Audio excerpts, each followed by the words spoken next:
Hi, teammates. This is Sean J. McCaw, as usual, coming at you for this episode of the Eurostep, where I try to get behind the scenes of European basketball, not just European basketball, but basketball in German, um, and give my guests a chance to tell their story and see what's behind the athlete or the GM or the agent or the player, and see what's more personal about them. But tonight is a special one because not only is it my birthday episode, my birthday is tomorrow, my 49th, yay. Um, but this will be the last one for a couple of weeks. For about 2.5 weeks, I'll be going to Greece tomorrow. And so I'll be away from the show. And this one is also special because this is a guest that I know personally. We go way, way back. And I haven't had a guest on for a while that I know personally. So it's always a fun thing to interact with somebody you know for a long time. So let me, without further ado, me running my mouth. Oh, one more thing. If you have a question for Myndee, drop it in the comment section or the question mark with the speech bubble, and I'll try to infuse it into the show as the show is going on. So, yeah, like I said, finally have somebody on that I know personally. Myndee Kay Larsen is the deputy commissioner of the Summit League, which is a Division One athletic, what do you call it, athletic conference, and her responsibilities include men and women's basketball, amongst other things. But that's what she's really in charge of. We'll talk a little bit later what that all entails. But before she was a hotshot commissioner or deputy commissioner, I should say, she was a hot shot on the basketball courts at Southern Utah University where we met and where we got to know each other. Um, she is, I've said it before, but she is arguably the best player, man or woman, including yours truly, that has ever laced up the sneakers and put on a Southern Utah University uniform. Um, she's the only woman that's had her jersey number retired, so the 00 will no longer be used by a player at Southern Utah University. And yeah, I mean, they should probably have her name on the court as well, but that's another discussion. And yeah, we're going to get right into it. Let me add her into it.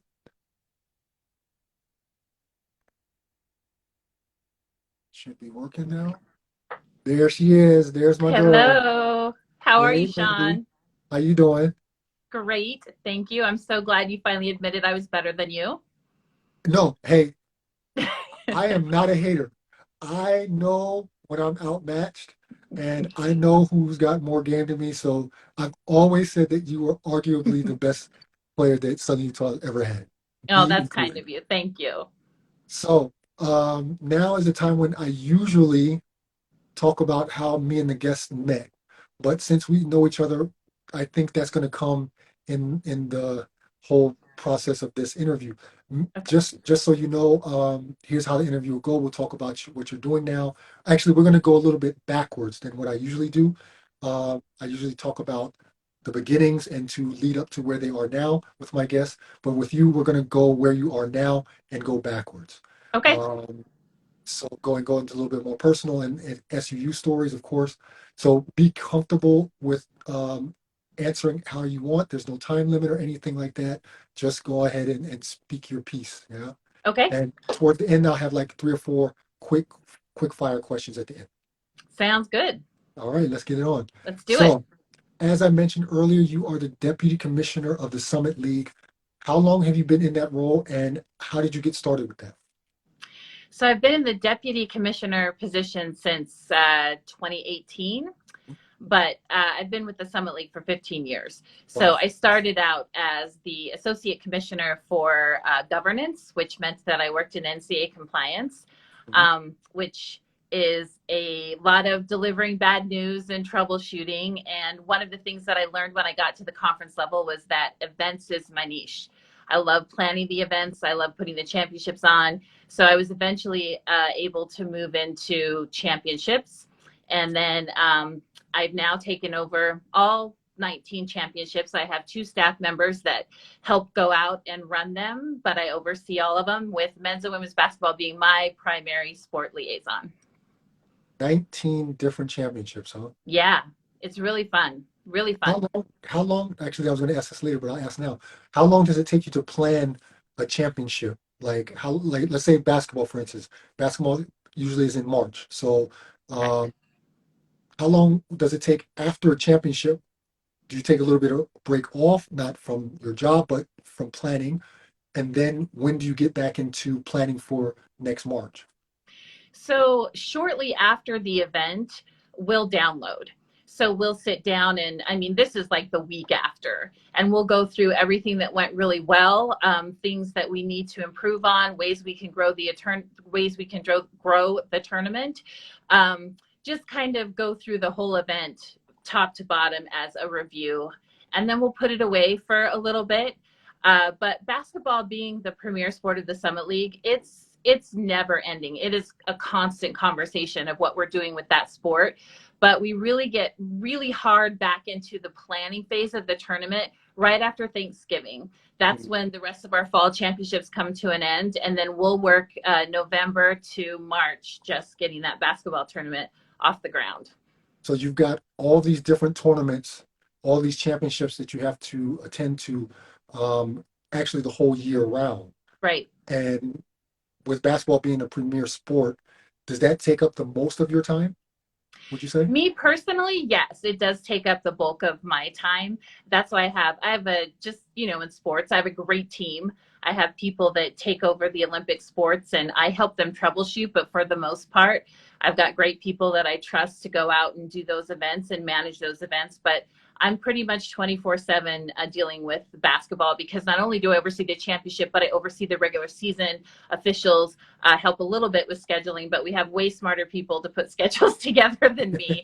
But I do help troubleshoot through some of that. So yeah, it's just like in any sports team, athletics. It's a team effort to get everything done in the year. And I mean, I know you and I know you are a world-class gift giver.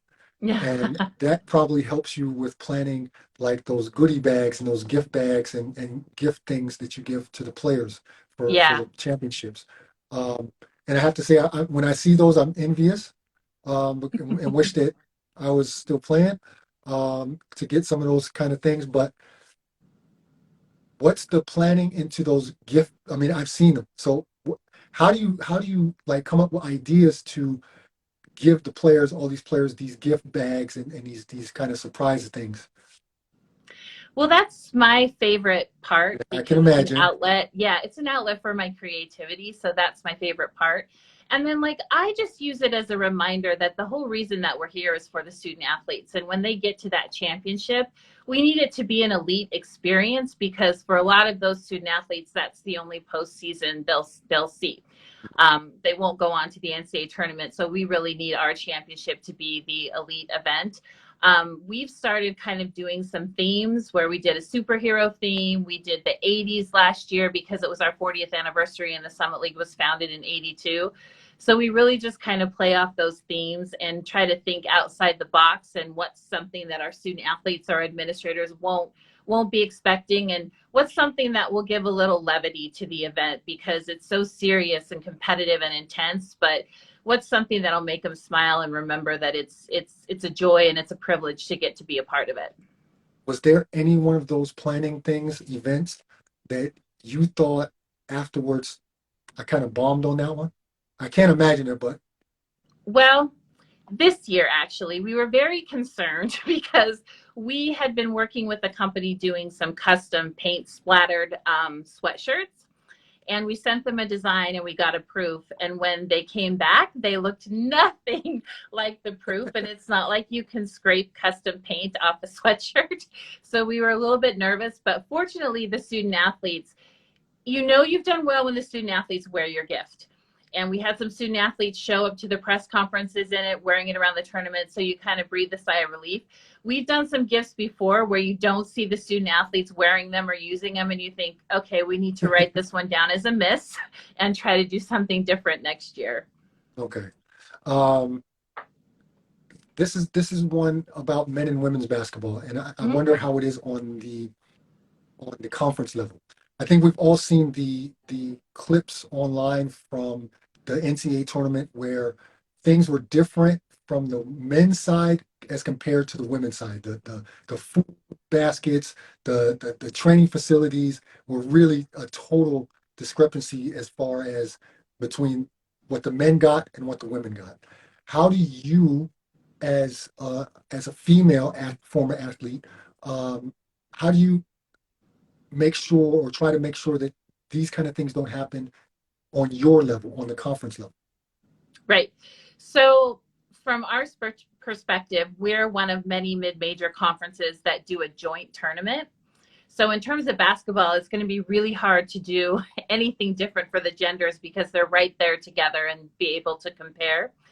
But across the board, I think, like you just mentioned, being a female administrator and going through the experiences that I did, I try to be a watchdog for that. We work with our hosts when we're planning championships because we'll have different people host men's soccer than women's soccer and different people host softball than baseball. And we have to be cognizant of doing a gender equity check. So if somebody is going to knock it out of the park with hospitality at men's soccer, we got to go to our women's soccer hosts and be like, what do you think? What can you do? So we have to be really cognizant of that. And but we haven't had much of a problem with gender equity. We had one area that we identified through all of that happened with the Final Four when during the pandemic year with practice times, realizing we were making our female student athletes practice super early in the morning because they had some earlier game time. So we spent the money and we rented a different facility so that we can host shoot-arounds off the game court and that everybody can have that 4-hour window before tip time. So you have time to get your shoot around in, you have time to get something to eat, and you're not having to choose between, do we go to shoot around or do we eat breakfast? So we did identify one area. And like when I said, when we sit down and we go through reviews and we go through spot checks of the championships, that's one thing we always ask was what did the equity look like and where can we be better?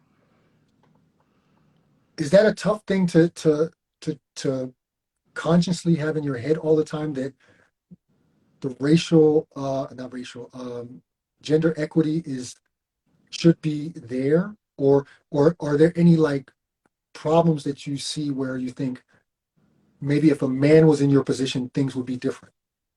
It might be a little bit if there was a different gender in my position, but see, for me, I look at all our championships as just they're sports. It's not men or women. They're our championships. The checklists for our championships are all identical. The things we ask our hosts to do are identical for the most part until you get into some of the technical, things of sport that have to be a little bit different. But I think if you have to go into the mindset as every one of these events are equal and they need to be run equal doesn't matter which gender is competing in them, doesn't matter who's hosting them. They all just have to be held at a Summit League standard, and it needs to be a Division I standard so that people feel like if this is my postseason event, like I said earlier, I feel like it was elite, I feel like it was special, and I can walk away feeling good about my participation. Do you have very much contact with the athletes as a deputy commissioner? I have to work at it. It's a little bit like when you're on campus, that is the biggest benefit of being on a campus is that absolute direct contact with the student athletes, because that's a constant reminder of why you're doing what you're doing. It's possible to have those relationships at the conference level, but you have to work a lot harder at it. You have to make an effort to introduce yourself and be out on the forefront and make sure they know who you are and all of that. But since it's such a driving force for me, I do try to do that. I probably now with social media, it's so much easier because you can send a like on a Twitter account. You can congratulate them through social media. Whereas previously you had to have very limited face-to-face interaction to do some of that. So social media has really expanded the way conference administrators can connect with student athletes. The other way is we have a student athlete advisory committee that's a conference level. So we get to work with some of those leaders on community service initiatives and things like that. And that's another way to get to know student athletes and what's going on with them. The one that I'm really excited to tackle that is kind of a new assignment for me is we're starting some mental health initiatives. And I know that is like on the forefront of student athletes' minds right now. Right. And even coaches and staff and all of that we're dealing with this burnout from the pandemic and trying to live this new normal. So I'm excited to dive into that. I love anything that I can do, like the gifts you mentioned, awards, things like that, that directly touch the student athletes. So even if it's not me sitting in a room having a conversation, at least I know I'm impacting them, even if they don't know who I am. Right. Do you have to travel to the different teams in your conference and meet with people and discuss issues as well? Yes. Yep. Absolutely. We do that throughout the year. Our championships are held on campus for the most part, except for we have three that are neutral site, basketball being one of them. So we get out to campuses. Our compliance office does compliance reviews, so they're getting out on campuses. We meet with our athletic directors monthly via Zoom and three times in person. So we're definitely getting that kind of interaction. And then we're right now, the league office is within driving distance of 6 of our 10 institutions. So we make an effort to get out to regular season games and get on campus and say hello and try to keep with the trends and what's pulsating on each campus. Now that I have you here as an administrator, as a part of a conference, I had a Clemson University basketball player on a couple of weeks ago, and one of the things that we talked about were NILs. Right. Yeah. So that's a huge thing that's going on right now, and a name, image, likeness, where student athletes are now getting paid for their NILs. Uh, and this kid was ranking in major contracts with Amazon, Mercedes, Crocs, and a whole bunch of others. Fortnite, like he's got some really top-notch deals. And I found it interesting because that's something that I really wasn't um, into. No way for me to be into something like that now, but so it was an interesting conversation. One thing that I always wonder is, what does the NCAA think about? What do conferences think about? What do they think about these sometimes really ridiculously large NIL deals, and how it's affecting college basketball? What do you think about that? I think that in terms of the concept of NIL, nobody wants to begrudge student athletes the opportunity to grow their individual brand, make some additional money. I think the concern was doing that and maintaining amateur status, maintaining an educational component to college athletics, and I think it maybe got rolled out too fast. But understand the pressures that were coming on to the NCAA. It got to the point of Congress getting involved and having to be like, we have to come out with something versus deal with 50 different state legislative laws on how we're going to handle this. But again, the concept is to be very student athlete focused and allow student athletes to ink those deals, to monetize their TikTok, to do all of that. Because I mean, if you remember back when we were playing, which was just a couple of years ago, we couldn't sign a deal, or even if we had a pre-existing small business going into our athletic careers, we had to cancel that, get rid of it, because we couldn't be making that extra money. They wanted us to be strictly amateur. I think the concern from the conference office standpoint and from the campus standpoint is that you're going to start competing with your athletes. You don't want the athletic department and the student athletes going after the same sponsor for money. And when you're in small communities like Cedar City, where you and I went to school, you don't want it to get to a chance where, like, the car dealer is deciding, well, do I sponsor the quarterback or do I give my money to the athletic department? So I think that and it also it was never supposed to be used as a recruiting tool. It was never supposed to be like, if you come here, we'll get you $100,000 NIL deal. But I mean, we know it's happening. Yeah. So I think there's some reforms coming down the lane. But I do think the concept is good, but I do think we need some guidance a little bit, and not begrudge the student athletes their opportunities, but also not turn athletic departments into agents in a way, where in order to recruit student athletes, we have to go out and find these deals, or we have to have this money and essentially buy student athletes. That was never the intent. And it seems to have rolled that way. And it's hard to, like, now how do we scale that back? I think I read somewhere like that some booster at Miami, like now boosters are getting involved, and And that's a scary thing. It seems like really like the wild, wild west out there right now. It's just like Yeah. free for all kind of, and I think, and I hope that in a couple of years we don't start hearing the stories of players going bankrupt or owing the IRS money because they didn't Yeah. properly file their taxes on these things. And it's funny how you said, okay, we went to a very small school, small D1 school, and small town, and I can remember there was a sandwich shop in Cedar City, and I used to get free uh, subs from That would there. be Newman's Deli. Yes, yes, yes.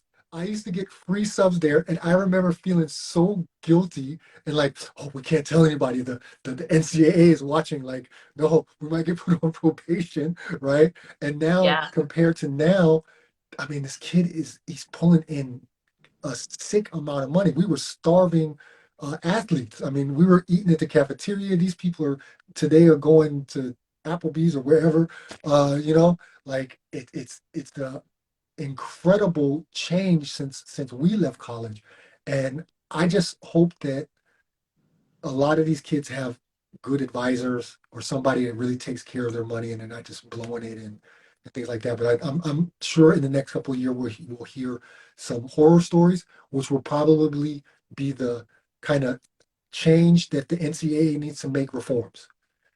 Yeah, and there's some organizations. The one that comes to my head is Influencer, that they're a third party that you can work with, because the other thing you have to remember is when you get all this money, there's taxes due. Right, There's you have to file different paperwork, you have to do all this stuff, and sometimes student athletes aren't savvy to that. So right. there's an educational component that has to go into it as well.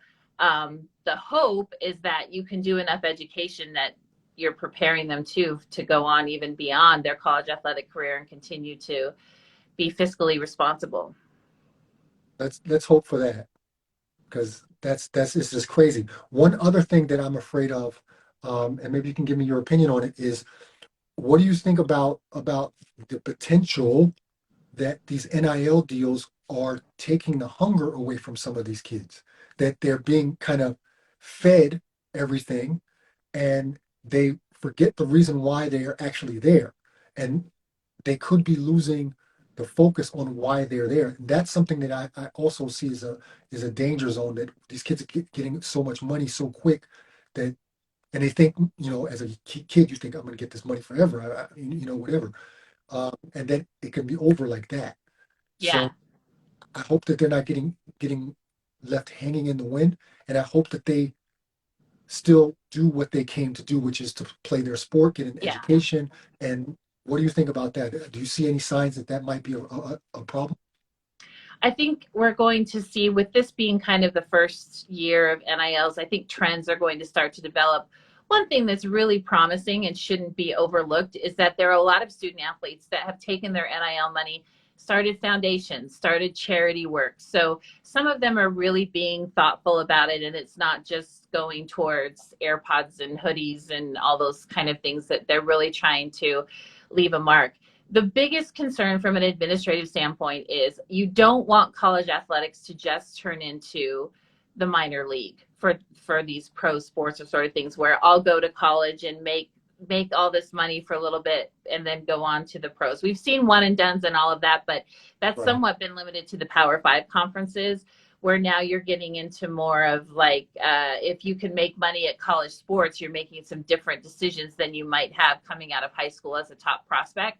So I Right. just don't think that you want to become, the athletic departments of the colleges don't want to become minor leagues. And then where I sit, you throw NIL and now the transfer portal where you can transfer with no penalty. So mid majors really are becoming the minor league for the Power Five, because you sign these kids and you make a commitment to them and you want them to do well. But now there's this trepidation that, but if they do too well, somebody might come in and snatch them away. And now that they don't have to sit or pay any penalty, that's not a lot to think about. So we had, I won't name names, but we had a student athlete that was on one of our premier teams that he went away, but he went away because of the transfer portal and because he could make a ton of NIL money, which in the smaller communities, they can't always support that. So it's really, I think it's stressful for coaches right now because you're not just recruiting your future team, you're recruiting to retain your current team. And I think also, though, you saw some angst with the portal, even with Power Five coaches. I mean, both Roy Williams and Coach K indicated some of that was why they walked away, because it's a whole new world, and they're not ready to embrace it. And we're still learning how to embrace it and what those full ramifications are going to be. It's funny you said it like I don't know. It's crazy how different times are now, and so now you can transfer without any problem, anything. But one more thing about the NILs. How are you going to handle it when some kid is making more than their coach?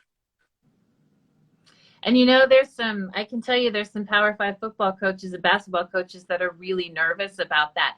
But it's the same dynamic that we've created for ourselves with some of these coaches making more than their athletic director and their presidents. It's true. Because that mindset with all that money comes with, I'm Oh, in charge, I'm the authority figure. So we've got campuses dealing with it from these coaches that they have to feel like they have to be competitive and pay all this money that are making more than even the president of the university. Well, now they might get a taste of some of their own medicine if some of these student athletes are savvy enough to go out. But again, it's just more, we're shifting into that pro mentality and less of that college, amateur experience kind of thing. And we've got to find that balance. And that's what the NCAA and the transformation committee and everybody is just like, how does this work in our new world, and where's the balance?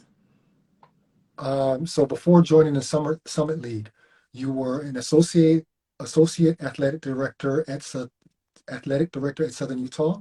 Mm-hmm. Before that, you were assistant coach at Southern Utah. Mm-hmm. So now we're going into backwards to Yeah. SUU days. Yeah. How was it to leave as a player and then come back as an assistant coach and then go into the administration at your alma mater? I think coming back as a coach, I think was healthy in a way because it kept me connected to the sport. And not from a cocky standpoint at all, but I finished my career as a leader of that team. So it wasn't that much of a shift to start coaching some of those players. The hardest thing for me coming back as a coach was the social aspect, is trying to make sure there were boundaries and like, gosh, I just can't go hang out with these people that used to be teammates Right. anymore. I have to kind of learn what that boundary is. That was probably the hardest for me. But when I moved into administration, that was tough because that pretty much cut all ties. I was still Right. working with it, but you start to feel ownership, and you see someone come in and do your job and work with your players, and you start to get that feeling of like, get out of my,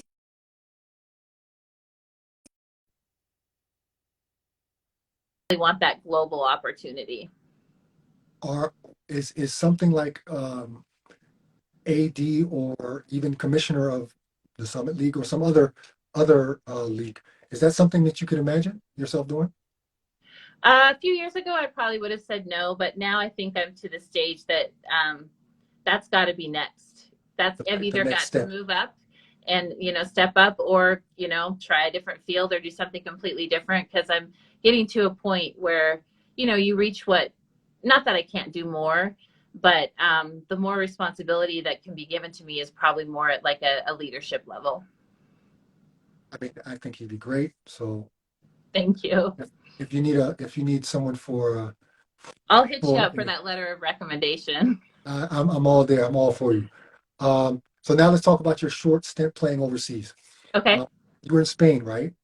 I was in France. France. Okay. Um, how did you end up there? And what was your experience like when you went to France? I I didn't have the best experience, if I'm being completely honest, which is why it was kind of short lived. I think, like, if I rewind, a lot of my whole professional career, like, I let come to me. I wasn't really active in it. My coach found me an agent. The agent that I worked with did not have a lot of experience in women's basketball, but knew my coach, so he was willing to like take me on. and he didn't do anything wrong, but knowing what I know now, I should have been more active in that whole process. I should have been, if I really wanted to have a professional career, I should have probably talked to several agents. I should have done so much different because I just was reactionary and let things happen. I think that's why I maybe ended up in a situation that wasn't the best for me personally. um, France was amazing, but of course I took Spanish all through high school and college, so there was a language barrier. And the one thing that's really vivid to me is that practices were all held in French, and so I would have to see the drills in order to perform. And some of my teammates used to think it was really funny to push me to the front of the line and make me go first. And coaches would be screaming, but it didn't bother me because I had no idea what they were saying. But it felt very out of place for me. And the thing that I loved about basketball in high school and college was that it gave me a sense of belonging, and it gave me like an immediate family immediately. And you can speak to this more so than I can, but the professional, you learn right away, it's a business. Yeah. It's not about team road trips and anymore. I mean, it's about, we need you to perform or you're done. Right. And so that was a really hard mindset for me. And I think if I would have been more active in the process, I probably could have found a better fit than what I started out with. And how long were you there in France? I did it for one season, one summer, and then I And was like, what was it that made you say, okay, nah, I'm good. I'm not going back, or I'm not going to go that route? I was so far out of my comfort zone. The language barrier was tough. Fortunately, I had a girl from Spain and a girl from Greece who, the three of us spoke enough Spanglish that we could kind of help each other out. Um, there wasn't a lot of camaraderie, it was really competitive even on your own team, because now you're like trying to earn not just playing time, but the incentives and the bigger contract. And I just realized that the space that basketball was filling for me was more mental, emotional than a business. And I'd been doing it for a really long time. And it was like, I'm okay. I just had this realization when I was sitting in France. I was watching Oprah in French. And I was just like, I'm okay. If I go back and start doing something else, I've probably had enough basketball that I'm okay. But I know other people that never feel like it's enough and have tried to play, as long as they possibly can. And I just had that realization that I was done. Yeah. I mean, I played in France as well, and I know exactly what you're talking about, everything in French and things like that. And it can be tough, and it's not made for everyone, the overseas No, experience. It's not. It depends a lot on where you go, especially that first year, what country you go to. Now, I think it's way easier than when you were coming out, I uh, agree. with social media, with everybody speaks English pretty much nowadays. Um, Internet is is is is totally changed the game. So it's a lot easier to feel a little bit at home, even though you're in a foreign country. Yeah. And that development has been very good for overseas basketball, I think, but it's still not for everyone. And like I Yeah. said, tons of times there's been lots of players that were better than me that couldn't last a quarter of the time that I played here because Yeah. they couldn't adapt. They couldn't, Yeah. it just wasn't for them for one reason or another. Right. And it's tough. It's tough. But I still was very competitive. So even though I said I'm done, I'm gonna go home, I still felt a little bit like a failure when I got back. Like I didn't make it work. So that's why I think coaching was healthy for me to jump into, because I was able to stay connected to the sport and start to give back to the sport a little bit from what it had given me. But Sean, I was going to ask you.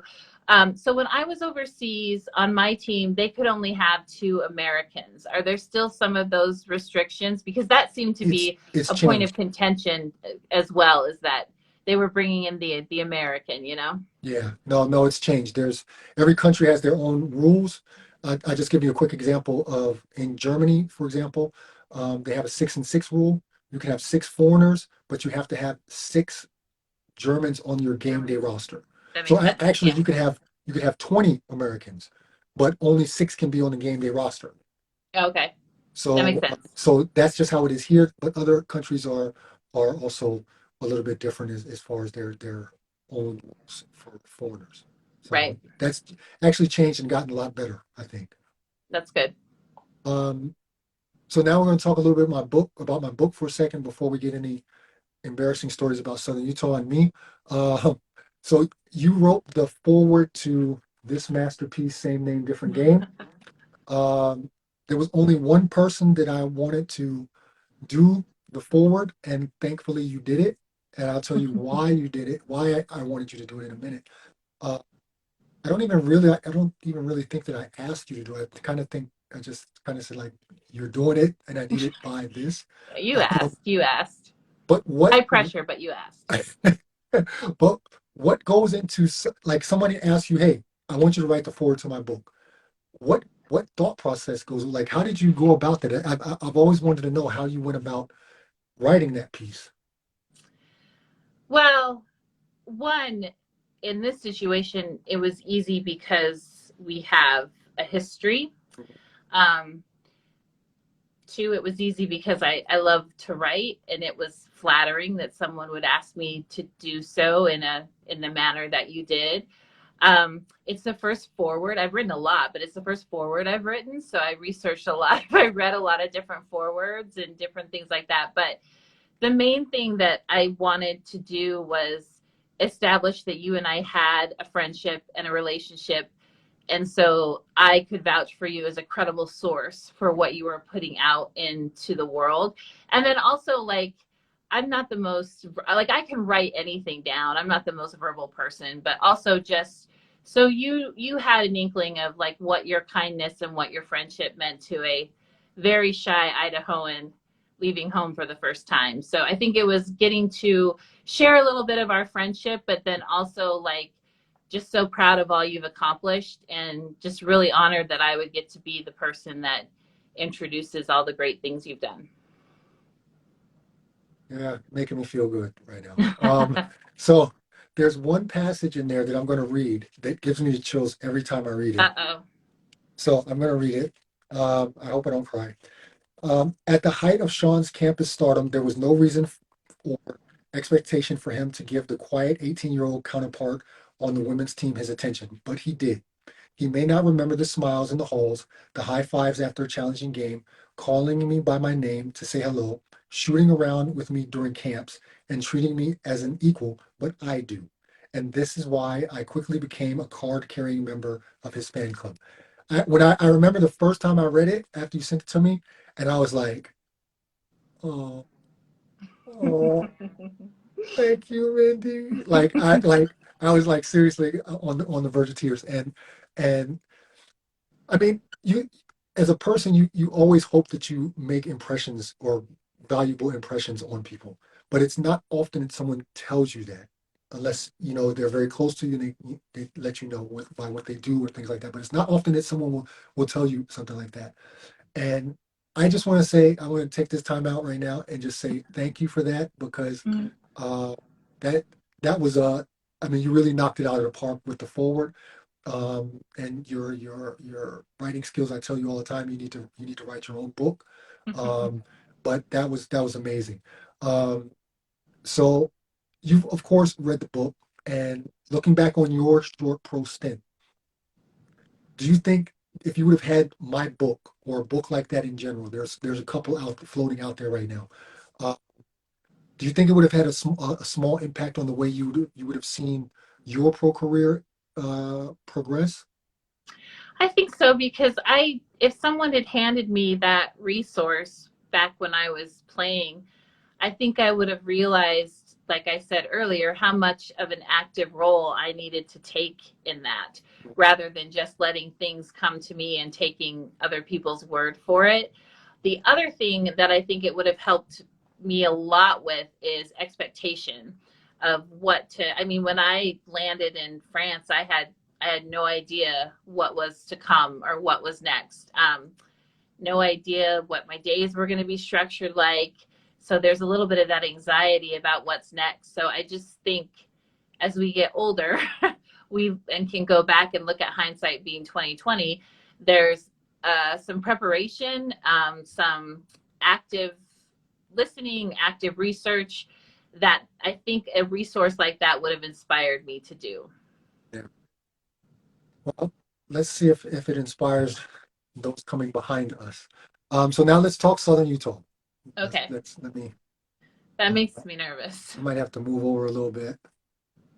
I got to change positions, and I'm even going to throw on my 27-year-old Southern Utah hat Oh, since nice, we're going nice. back in time. Actually, I think you sent. Okay, one of your other jobs is being a part of the Southern Utah University. What's it called? Alumni Council. Alumni Committee. So I actually think that you probably sent me. Oh, it's over there. I got a hat from Southern Utah a long time ago. I think I posted this hat that's now 27 years old and it's showing. It's showing. But I love this hat. And I Yeah. think I ordered the wrong size because it was too big for my head. So I've never actually worn it. It's sitting on my bookshelf over here. And so this is my go-to. This is my go-to hat, my Southern Utah hat that I love. And that will never get thrown away and it'll be in ratted tatters soon. But I love this hat. So let's go back to Southern Utah now. When and now comes back to the world-class gift giving. So when I got nominated for the or accepted to the Southern Utah Athletic Department's Hall of Fame, I got a package in the mail one day that I wasn't expecting from none other than you, Myndee. And in it had a T-shirt with the name. Oh, I should have worn that tonight. Actually, I still have it with the names of some of the guys on the team, and that actually we kind of all belong in the Hall of Fame. And I thought that was really Right. cool. And that was amazing. But the congratulatory letter that you wrote was like way over the top. And I read it from time to time. I swear to God, I read it That's from time good. to time when I need a pick me up because that was a really great letter. And yeah, when I read that, and then I started going back on my book, that's when I knew you're going to write my forward. Like there was nobody else that I ever thought about doing it. It was like Myndee or bust. If you wouldn't have done it, I probably wouldn't have had one. So Oh, that's nice just of so you you. know, Thank that's you. how that came to be. Uh, so let's talk about your athletic prowess. Yeah. So Okay. for my teammates out there that don't know, Myndee Kay Larsen is the only woman in Southern Utah University men or no, women's basketball that has her name or her number retired. 00. Never going to be worn again. So that's a huge, just a huge accomplishment. And let's go back on when you were told you were already a Hall of Famer by then, right? No, it was pre Hall of Fame. That was pre Hall of Fame, really. Yep. Okay. So when you got the notification that they were going to retire your jersey number, tell me about that. I thought finally. Just kidding. Um, it's humbling. It Right. is just really, really humbling. Because it's not something when you start your playing career that you think I'm going to do so well that my jersey is going to be retired. Right. I won't lie that it's probably one of my proudest things, and I probably remind my friends and family about it way, way, way too much. I try to be humble, but it really is the one thing that I'm proud of because I gave a lot to that sport, and to have people say you gave enough that we don't want anybody else to wear your number, like you can't. It's emotionally overwhelming and humbling, and the gratitude is just like so great. Yeah, I'm not going to go into all the accolades because we would be here forever talking, but you were a baller. Like you were pretty damn good, Minnie. Like Thank you, Sean. Appreciate that. pretty good. So what looking back on oh, you know what I wanted to ask you before that I didn't ask about France? Did you have a good season? Middle of the pack. How would you rate your performance that season? Um, on a scale of 1 to 10, I was probably out of 5, just because I was nervous. It was different, but towards the end, I feel like I started to figure it out, and then I had my Oprah epiphany and said I'm not going to stick around. But it's not like I wouldn't say my pro career is something I'm proud of. It's an experience that helped me grow and learn, which is probably why it meant so much to me when they did decide to retire my jersey, because I felt like my basketball career kind of ended on a sour note rather than, but I did my best for the situation. I'm just being honest about it. I I don't think it was my best moment. But I mean, that what you shouldn't do is let that moment kind of rain on your parade.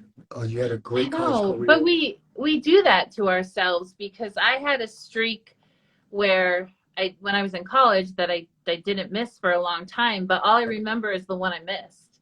I can tell you that shot verbatim what I did and how I got fouled, but that's okay. But I missed it, and that's the only one I can remember. I can't tell you the others I made, but I can tell you all about the one I missed. What was the streak at? I Without went missing, it 28. was consecutive games Yep, without missing a field goal. yep. I 28. I made 28 in a row before I missed. 28 shots in a row. Yep. Beast. You're a beast. I mean that in a good way. Thank you. Um, is there any moment that you're the most proud of as a player that you can remember? Uh, there's really a lot, but the ones that I really resonate with me are the ones where we were underestimated. Um, we beat Oklahoma State when they were ranked. I think they were ranked like 22nd in the nation. We beat University of Utah on their home floor.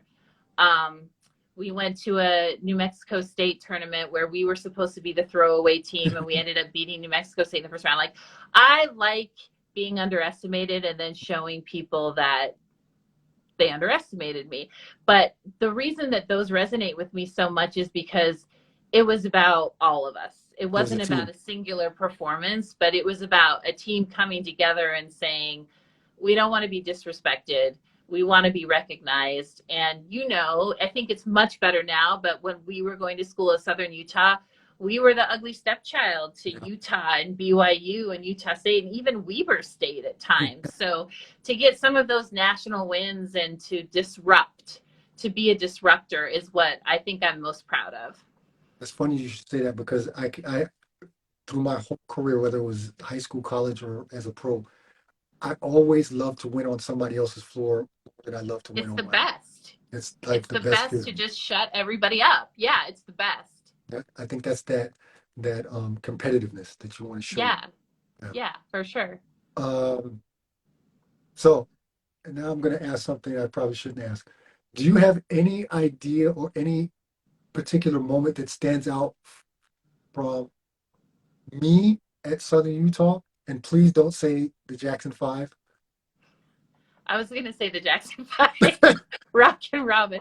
No, I don't know, Sean, that I can remember singular games or singular moments, but I do remember that you played with like a certain grace and like beauty. Like when you played, it looked very effortless and it looked so easy, where you could tell when I played that it was taking everything in me to accomplish what I was accomplished. So I just think the grace of your jump shot and the way that you were so nimble on the court. And then really what I admired about you, because it was one of my favorite things, was the shot blocking. Because I loved blocking shots. That was fun for me. And so I liked watching you do that as well, because once again, you did it like it was a ballet, where I did it like it was, a monster coming at you. So you just played very effortlessly. I appreciated your style. It's funny that you say about the block shots because recently I was in Valencia, Spain, and at a kind of like a player or pro player basketball camp kind of thing. And there's the guy who was the CEO of this camp actually went to Southern Utah. His name was Brad Canis, and he played many years after me. And I had two shot block records. I had career shot block record and single game. I think it was 10 or 9. And Brad broke my single game. He got 10. And we met through some other people, some acquaintances, and I knew his name from somewhere. Brad Canis, but the face didn't tell me anything, and I'm forgetful anyway, so that doesn't mean anything. And it wasn't until some months later we had been talking and stuff, and it came out, oh, you went to Southern Utah? Wow, cool. I went there too. And then that's when it hit me that this is the guy that broke my single game record. So I always tease him about that, and he's doing good in Valencia right now, and so That's good. it's crazy how those SUU Small links world. go crazy. Yeah. Yeah. So okay, I will talk about the Jackson Five for those of you. There is video evidence of this, and There I is. have it, Yeah. and I And I hope don't know, nobody like ever Sean, if you posts it. remember, but those basketball bashes at Southern Those Utah, are I just dope, recently talked about these. When they were putting them on when we were there, they were like an extravaganza. right? Like Hot Rod Huntley and Ron Boone came down, the jazz announcers came down and emceed the event. And I mean, it wasn't just basketball, it was dancing and lip syncing and routines. And like it was something that the whole community got excited about. Right. So basically, what this was a kind of like party that the Yeah. university, that the To kick team off the did season. to kick off the season. I guess kind of like the Midnight Madness kind of thing that Yep. they do. Yeah. Southern And Utah's version of that. Yep. so we would do these we had a crazy team. We had so much fun. And we ended up doing the Jackson Five Rock and Robin. And we did it on the half court of the court we played at the Centrum, what is now called the American West Center. What is it called now? America First Event Center. And I struggle to call it that, but yeah, that's what it is. it's a Centrum. Come on. I know. And so we did this Jackson Five routine, and there's video of it, and I'm very offbeat. And we had like big Jackson Five wigs on and kind of tie-dye shirts and bell bottoms, and it was a mess. It was a It hot was mess, and iconic. I, you say iconic, I say I hope nobody posts it, but I think it's on Instagram. I'm gonna have to It's check it been out. posted a couple times. It's out there. No, the internet never forgets, right? So yeah. Okay, so Myndee, I got a couple more questions for you, then you can get on with Okay. your day. How do you think you would fare in today's game? If I could take everything I know now, I think I would dominate. um, Myndee, you dominated back then. So no, but I just think like also like the confidence that you get as you grow older. If I could take all of that now and just like even strength and conditioning has changed, nutrition has changed, equipment has changed. I think there's all these advantages that didn't exist when we were playing that only enhance people's games. I would love to be able to do that, but my mind thinks I can do it. My body says hell no. So thank you for saying that because I just played in a 3-on-3 tournament with my son a couple of weeks ago, and I was absolutely horrendous. And I think it's the first time I touched a ball like and played in, I don't know, 5 or 6 years or more. Yeah, And I was absolutely horrible. My mind was there. I could see things, but my body was just like, no, we're not doing that, dude. yeah. And We're it not doing makes me angry. that. I get Yes, really mad that I can't. If I can't perform thank at that you. high level, I get angry. Thank you. And that's why my daughter asks me all the time why I don't play. Or I mean, tomorrow I'm going to be 49. I have no business being on anybody's court, but I have that still have that competitiveness that it pisses me off if I can't do 100%. what I was used to doing on a high level. Yep. And it's like for me, if I can't do that, there's no joy in it. Like I can't Mm-mm. play for fun, for I fun. can't play for fun either. I When's the have to last time destroy you someone laced or up? it's no fun. When's the last time you laced up? Oh, I mean, it's probably been like I've shot around a little bit, but Yeah. actually played. Oh, it's probably been 7 years. But now when this is just now when people say or challenge me or what or whatever, I just say I'm retired like my jersey. So All you got to do is point up. Yeah. And that's why that's so important to me because I don't have to prove anything anymore because my knees can't do it. Did you did you have a welcome to Europe basketball moment where you were like, oh crap, this is not Southern Utah? Uh, uh, pretty much pretty much daily. Like I said, the fact that like it's now your job. It's not that it wasn't your job when you're in college, but there's It's still different. some different aspects to it. But like the fact that like you were with the team all day doing something like conditioning in the morning, um, all practice here, then you'd break for lunch, then more practice, then meetings. Like just the fact that like, yeah, this is your 9 to 5 now. There's not practice for a max of 4 hours and then go enjoy the rest of your night. Like that's what I think it clicked for me, that it's different. it's Right. not it's not the same as college sports. It's your job. Yeah. And last thing, is there any last question? Is there anything you miss about Europe? um this is really super silly, but my apartment had an intercom in it, which was the first time I felt like I was on Seinfeld because it was like the first time I'd ever had an intercom where somebody could buzz and I could say who is it, and I thought that was so cool.